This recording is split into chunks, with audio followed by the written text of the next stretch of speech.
स्वागत है मेरे प्यारे मित्रों। तो हम सब कहानी को आगे बढ़ाते हैं और आज शुरुआत में देखते हैं तैन उठता है और उठकर देखता है कि तैन ने अपना कपड़ा पहना हुआ नहीं था, बल्कि तैन के बदन पर बाजिन का कोट था। तैन तब इधर उधर देखकर कहने लगता है कि ये कौन सा प्लेस है। फिर तैन को याद आता है कि तैन और बाजिन के बीच जो वो सब हुआ था। तैन तब मनी मन सोचता है कि इसका मतलब ये कोई सपना नहीं था, मेरा बाजिन जिंदा है। फिर तैन अपना सर पटकने लगता है ये सोचकर कि तैन बाजिन के साथ वो सब करते वक्त वो बेहोश हो गया था। तैन कहने लगता है कि मैं वो सब करते वक्त बेहोश कैसे हो सकता हूँ। और यहाँ से हमें फ्लैशबैक दिखाया जाता है जहाँ हमें पता चलता है कि तैन और बाजिन के बीच जंगल को हिला देने वाला रोमांस होता है, जहाँ तैन बाजिन से कह रहा था कि बाजिन बस भी करे वरना तैन का कमर टूट जाएगा। पर बाजिन आउट ऑफ कंट्रोल होकर तैन को बाइट करने लगता है। तैन तब जोर से बाजिन से कहता है कि क्या बाजिन कोई डोगी है। तब बाजिन को होश आता है और बाजिन तैन से माफी मांगने लगता है।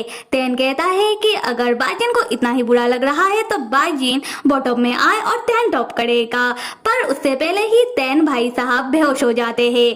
अब आते हैं प्रेजेंट में, जहाँ तैन मनी मन कह रहा था कि अगर तैन बेहोश नहीं होता तो तैन पक्का टॉप कर लेता। फिर तैन सोचता है जैसे बाजिन हरकत कर रहा था वो बाजिन का जीन ज्यादा लग रहा था, तो क्या इसका मतलब वो बाजिन नहीं बल्कि जीन है। तब तैन का नजर स्नो चीते के ऊपर पड़ता है जो आग के सामने बैठकर आराम फरमा रहा था। तैन पूछता है कि स्नो चीते तुम्हारा मास्टर कहाँ है। स्नो चीता कोई जवाब नहीं देता तो तैन स्नो चीते के बालों को पकड़ के खींचने लगता है, ये कहते हुए कि यहाँ आकर तुम पहले से भी ज्यादा बदतमीज हो गए हो। स्नो चीता कहने लगता है कि माना कि मैं एक जानवर हूँ पर अपना भी इज्जत है। तैन स्नो चीते से कहता है कि स्नो चीता तुम्हें तो खुश होना चाहिए, मैं आते ही तुम्हारे मास्टर का कितने अच्छे से ध्यान रख रहा हूँ, कहीं तुम्हें बुरा तो नहीं लग रहा कि मैं तुम्हारे ऊपर ध्यान नहीं दे रहा। स्नो चीता मनी मन कहता है बेशरम आदमी। फिर स्नो चीता बाजिन के पास चला जाता है जहाँ हम देखते हैं कि बाजिन आसपास जादुई बैरियर बना रहा था। बाजिन स्नो चीते को देखते ही समझ जाता है कि तैन जाग गया है और बाजिन तब दौड़कर तैन के पास जाने लगता है। तब स्नो चीता समझता है कि बाजिन शायद स्नो चीते के पास आ रहा है, पर स्नो चीता जैसे ही देखता है कि बाजिन तैन के पास चला जाता है, ये देखकर स्नो चीता कहता है कि मास्टर मुझसे प्यार ही नहीं करते। खैर बाजिन तब तैन कहते हुए तैन के पास आता है, पर तैन गुस्से में बाजिन के ऊपर चढ़ जाता है ये कहते हुए कि तुम बाजिन नहीं हो, तुम जीन हो, तुम क्यों जागे, दोबारा बाजिन के अंदर चले जाओ और बाजिन को बाहर निकालो। बाजिन कहता है कि नहीं तैन, मैं बाजिन ही हूँ। तैन कहता है कि नहीं, ऐसे आउट ऑफ कंट्रोल होकर रोमांस सिर्फ जिन ही कर सकता है। बाजिन तब मनी मन शर्माते हुए सोचता है कि वो तो सिर्फ इसलिए क्योंकि मैं तुम्हें देखते ही आउट ऑफ कंट्रोल हो गया था। तैन तब बाजिन के ऊपर चढ़कर गुस्से में पूछने लगता है कि देखो तुम नजर तक मुझसे मिला नहीं पा रहे हो, इसका मतलब पक्का तुम बाजिन नहीं जीन हो और इतनी राक्षसी औरे के बीच रहने के बाद तुम्हें कोई इफेक्ट ना हुआ हो और तुम नहीं जागे, ऐसा तो हो नहीं सकता।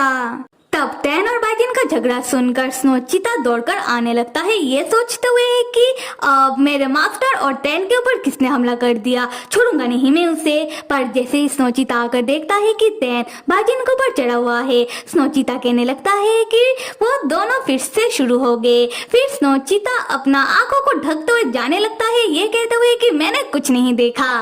उसके बाद हम देखते हैं कि बाजिन बहुत ही मुश्किलों से तैन को समझाता है कि तैन देखो मैं जिन नहीं मैं बाजिन हूँ और तुम इतना गुस्सा मत करो क्योंकि तुम पहले से ही थके हुए हो और थक जाओगे। तैन कहता है कि बाजिन पहले तैन से वादा करे कि बाजिन दोबारा कभी भी जबरदस्ती तैन के साथ रोमांस नहीं करेगा। बाजिन कहता है कि अच्छा ठीक है। फिर वो दोनों उठकर खड़े होते हैं जहाँ बाजिन तैन के पास आता है तैन का कपड़ा सही करने के लिए, पर तैन हटते पूछता है कि तुम कर क्या रहे हो। बाजिन कहता है कि तैन मैं तो तुम्हारा कपड़ा सही से पहना रहा हूँ। फिर बाजिन तैन को ठीक करके कपड़ा पहनाने लगता है और कहने लगता है कि तैन बहुत रात हो चुकी है, इसलिए आज रात हमें यहीं पर ही रुकना होगा और इस प्लेस को हम ज्यादा जानते भी नहीं हैं और यहाँ पर जंगली बिस्ट भी है, इसीलिए मैंने आसपास कुछ ट्रैप और बैरियर तैयार कर दिया है और हमारे पास स्नो चीता भी है, इसीलिए चिंता की कोई बात नहीं है।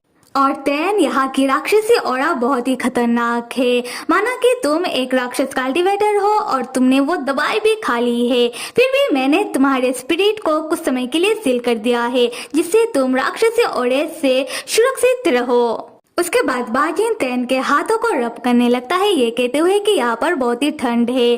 तैन तब मनी मन सोचता है कि मुझे पता है कि ये जीन नहीं बल्कि मेरा बाजीन ही है, क्योंकि ऐसे प्यार से जेंटली सिर्फ मेरा बाजीन ही बात कर सकता है। पर तैन भाई साहब तो तैन भाई साहब है। तैन बाजिन से पूछता है कि क्या तुम्हें मेरा इतना फिक्र है? बाजिन कहता है कि हाँ। तैन कहता है कि क्या सच में? पर तुमने तो एक बार भी मेरे और डोडो के बारे में सोचा ही नहीं। जब तुम बिना सोचे समझे लायलाइन के सिल के अंदर चले आए, तुमने बिल्कुल नहीं सोचा कि तुम्हारे जाने के बाद अगर न्याय के कल्टीवेटर आकर मुझे और डोडो को अपने साथ जबरदस्ती ले जाकर कहीं बांध कर रख देते तो क्या होता, या फिर अगर कल्टीवेशन कमेटी वाले आकर हमारे ऊपर गलत सलत इल्जामात लगाकर हमें अपने साथ पकड़ कर ले जाते तो क्या होता। तुमने बिल्कुल नहीं सोचा। बाजीन घबराते हुए पूछता है कि क्या तैन तुम मुझसे नाराज हो? तैन कहता है कि नहीं, पड़ोसी का पति नाराज है, बिल्कुल मैं तुमसे नाराज हूँ। तब बाजीन तैन को समझाने लगता है कि देखो तैन, उस समय हालात ही कुछ ऐसा था। फिर बाजीन कहने लगता है कि बाजीन खुद के शरीर को काबू नहीं कर पा रहा था और बाजीन को नहीं पता था कि कब तक बाजीन अपने शरीर को काबू कर पाएगा। इसलिए बाजीन ने सोचा कि अगर बाजीन अपने इस बेकार की शरीर को कुर्बान करके लायलाइन के सिल के अंदर आकर सिल को सिल कर देता है, तब तैन, डोडो और बाकी सब एटलीस्ट बच तो जाएंगे। तैन तब बाजिन को डांटते हुए कहने लगता है कि तुम्हारा सर, तुम्हें किसने हक दिया कुछ भी तय करने का? क्या बाजिन का इरादा है कि तैन विधवा हो जाए? फिर तैन कहने लगता है कि बाजिन लायलाइन के सिल के अंदर आया, इसलिए तैन भी पीछे पीछे बाजिन को ढूंढता हुआ इतना खतरा उठाकर लायलाइन के सिल के अंदर आया। उसके बाद तैन बाजिन से बहुत नाराज होने लगता है और बाजिन तैन को मनाने की बहुत कोशिश करने लगता है, पर तैन मान ही नहीं रहा था। तब बाजिन बहुत ही प्यार से तैन को बेखाक कर लेता है और तैन को कहने लगता है, तैन मुझे समझ आ रहा है कि तुम्हें कैसा महसूस हो रहा है। तैन देखो, मैं तुम्हारे पास आने के लिए कोई ना कोई रास्ता निकाल ही लेता। अगर रास्ता नहीं निकलता तो मैं जमीन को खोद कर तुम्हारे पास चला आता। और ऐसी प्यारी बातें सुनकर तैन सोचने लगता है कि अगर बाजिन ऐसी प्यारी प्यारी बातें करेगा तो तैन बाजिन से नाराज कैसे होगा। बाजिन तैन से कहता है कि तैन, तुमने अभी अभी कहा कि तुम्हें मेरा विधवा नहीं बनना, ये जानकर मैं बहुत ही खुश हूँ। तैन अपने बातों से मुकरता हुआ कहता है कि नहीं तो मैंने ऐसा कब कहा। बाजिन कहता है कि अच्छा अच्छा ठीक है, और तैन मैं अब से बिना कुछ सोचे समझे कुछ भी नहीं करूँगा, और अगर कुछ ज्यादा खतरनाक हुआ भी तो वो दोनों एक साथ मरेंगे। ये सुनकर तैन अपना मुंह बनाते हुए कहता है कि ऐसी अजीब बातें मत करो। उसके बाद तैन गुस्से में कहता है कि बाजिन, अगर तुम्हें मेरा माफी चाहिए तो मैं तुम्हें माफ कर दूंगा, पर उससे पहले तुम्हें बताना होगा कि लायलाइन के सिल के अंदर आने के बाद तुम लोगों ने क्या किया, और बाजिन तुम लायलाइन के सिल के अंदर क्यों आए, और तुम ये सारी बातें सच सच बताओ, झूठ कहने की कोशिश मत करना, वरना मैं डोडो के लिए सौतेला बाप लेकर आऊंगा। ये सुनकर बाजिन अपने हाथों से मना करने लगता है कि तैन डोडो के लिए सौतेला बाप ना लाए। खैर, उसके बाद बाजिन बताने लगता है कि तुम लोगों को पाताल लोक से बेचने के बाद लायलाइन के सील को दोबारा सील करना बहुत ही मुश्किल था। फिर हमने लायलाइन के सील को दोबारा सील कर दिया, और जब हम लायलाइन के सील के दूसरी तरफ फंस गए तब मुझे एहसास हुआ कि यहाँ से बाहर निकलने का कोई रास्ता है नहीं। तब तैन बाजिन को घूरने लगता है। बाजिन सोचता है कि क्या मैंने कुछ गलत कह दिया। फिर बाजिन अपनी बातों को जारी रखता हुआ बताता है कि लायलाइन के सील के दूसरी तरफ की पाताल लोक में रहना उन लोगों के लिए कितना मुश्किल हो रहा था। उन लोगों ने बहुत सारी मुश्किल हालात का सामना किया। उसके बाद बाजिन मुंह और स्नोचिता का तारीफ करता हुआ कहने लगता है कि मुंह ने बाजिन का बहुत ही मदद किया, और स्नोचिते के बिना तो लायलाइन की दूसरी तरफ रहना लगभग नामुमकिन ही था।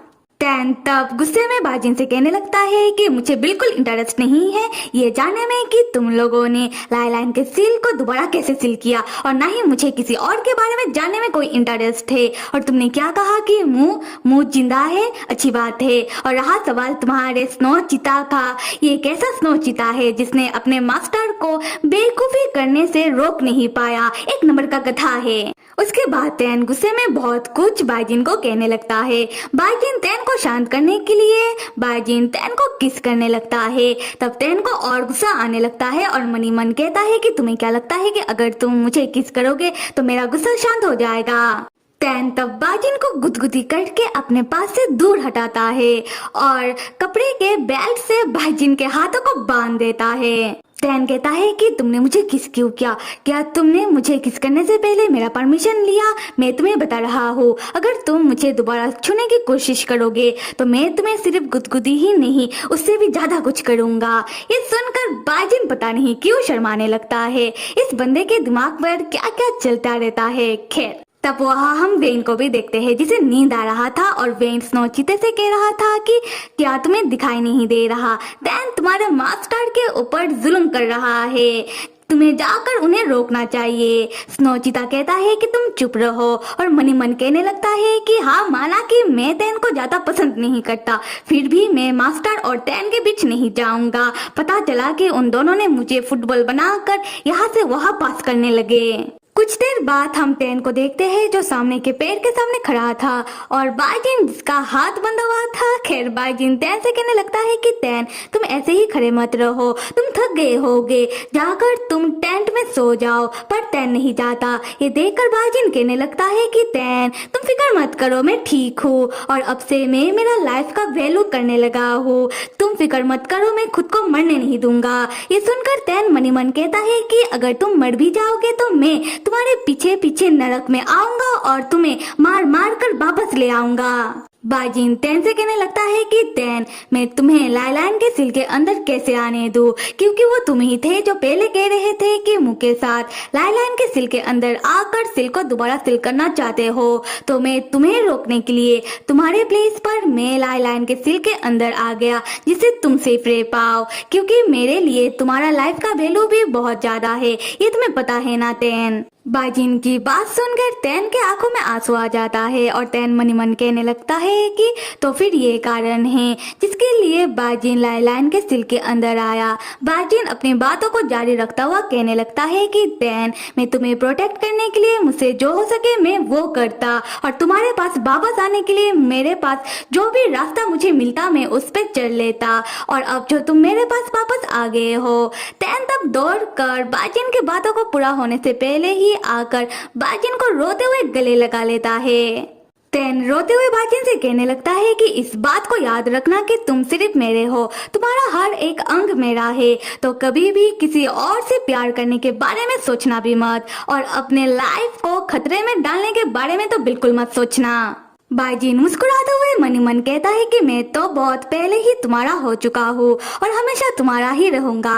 अगले सीन में हम जूनियर चैन को देखते हैं जो मास्टर होंग की दी हुई मैप को अपने हाथों में लिए चला जा रहा था और मनी मन कह रहा था कि ये कैसा मैप है, क्या मजाक है ये, मास्टर ने ये कैसा मैप दिया है, मुझे तो रास्ता समझ ही नहीं आ रहा।